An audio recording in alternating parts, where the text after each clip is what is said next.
I would highly recommend against this if your goal is to be a soccer player and not a cross country or marathon runner. And the reason for this is soccer is not an endurance sport. Soccer is a speed and power sport. And even the endurance element in soccer is speed and power endurance. Your ability to do high intensity movements such as sprinting, changing directions, jumping repeatedly over a 90-minute game. This is fundamentally different from running miles. And here's a good example as to why. The average professional soccer player runs about 7 miles a game on average. If I was to run at a 6 mile per hour pace for 90 minutes, I would run 9 miles, 2 miles more than the professional soccer player's average. That's an incredibly slow pace and something that any cross-country or marathon runner could basically do in their sleep. And most soccer players could too. So your endurance, your aerobic endurance in particular, is not really being tested all that great. So how should you actually prepare for preseason in soccer? Well, you should be prioritizing your speed and powers training.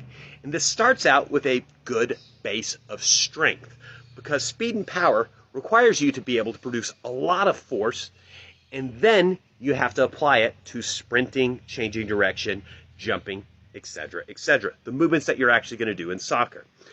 And training for this is fundamentally different than training for endurance. When you're training for speed and power, you want to have full recovery in between each repetition, and you want to keep the volume lower so you're not fatiguing yourself. This will make you faster and more efficient in the game. Not to mention, it will actually make you fitter, because if you're faster than your opponent, you could be running at 90% of your max speed, and they could be running at 95 to 100% of your max speed, and you could actually be still beating them to the ball, which means you are conserving energy. And another reason you don't want to beat yourself up with all this endurance training in preseason is you don't want to accumulate all this fatigue, especially early on into the season.